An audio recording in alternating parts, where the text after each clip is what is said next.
大家好，我係 Alex。咁今日咧，我揀咗呢一本書《The Subtle Art of Not Giving a Fuck》嚟分享俾大家嘅。佢係國際級暢銷書，曾經穩坐紐約時報排行榜超過200週，全球銷量超過1200萬本，喺 Amazon 上面有4.4分評分，超過9萬個 review，而 Goodreads 都有成3.9分，喺超過90萬人投票，人氣高得嚟又經得起時間考驗。而最打動我嘅係佢徹底改變咗我對正面思維嘅睇法。一開始我以為呢本書會係啲粗口橫飛、反叛得嚟冇乜建設性嘅毒雞湯，點知睇落去完全唔係。作者 Mark Manson 其實係一個親身經歷過感情失敗、事業低潮、自我懷疑嘅人。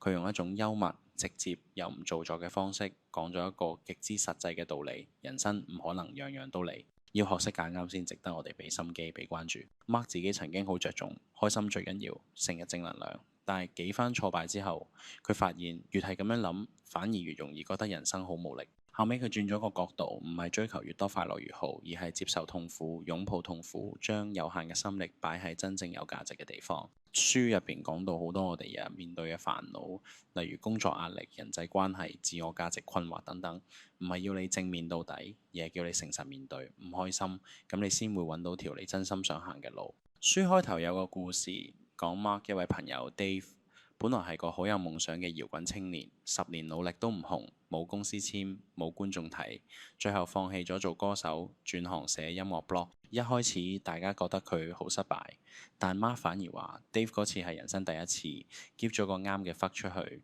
佢唔再執着虛榮，而係專注寫作、評論，幫助其他音樂人。結果幾年之後，咁 Dave 呢，佢變成一個頂尖音樂平台創辦人嘅影響力仲大過以前做歌手。呢個故事嘅重點唔係叫你放棄夢想，而係要問清楚我願意為咗乜嘢去辛苦。Dave 寧願承受寫 blog 冇人理嘅寂寞，都唔想再為一個唔再熱愛嘅夢想糾纏。真正嘅自由唔係唔痛，而係你揀咗邊種痛，你願意承擔。人生唔係樣樣都要理。Mark 提醒我哋，唔係你唔夠努力，而係你太努力去理太多無謂嘢。咁尤其就喺社交媒體年代，人哋瘦，人哋升職，人哋結婚放閃，我哋就開始質疑自己。其實你就好似孭住個背囊旅行嘅人，每放一樣新嘢落背囊就要放棄一樣，越乜都想要，越行唔到遠路。我自己以前成日幫人頂工作啦，陪朋友傾心事到半夜，最後搞到自己情緒崩潰。直到我開始學識講唔得閒，今晚想自己靜一靜，先發現原來真心朋友係會尊重你，而唔係你 say no 就離開。Mark 仲講到一個震撼觀點：幸福唔係冇痛苦，而係你願意接受邊種痛苦。就好似你揀練機要捱痛，定係練成日自卑；揀創業日日捱夜，定係穩定打工但冇熱情。痛苦係你篩選人生嘅工具。我朋友 Yuki 就係咁，想轉做插畫師，但係驚冇安全感。後來佢開始週末接 freelance，雖然辛苦，但畫完一幅畫好有滿足感。2年後轉正職做創作，畫雖然係，但係屬於自己嘅辛苦，佢揀嘅值。咁所以下次你諗住點揀路，唔好問邊條路舒服啲，而係問邊條路啲痛苦我接受到。最後一樣呢，係關於自我價值嘅。好多時候我哋將自己嘅價值綁喺結果上面，要幾多 like、幾多錢、幾多人認同先覺得自己值得。Mark 話其實你控制唔到結果，但係你可以揀用咩方式去睇自己。就好似你係一間公司 CEO，如果你嘅目標係所有人都 like 我，你會日日迎合大眾，最後冇咗自己。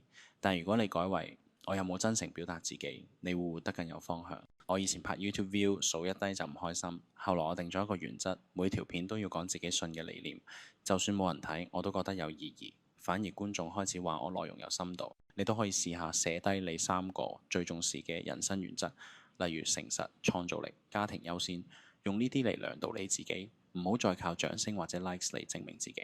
我睇完呢本書，最大嘅轉變係唔再靠人哋點睇我嚟決定我值唔值得快樂。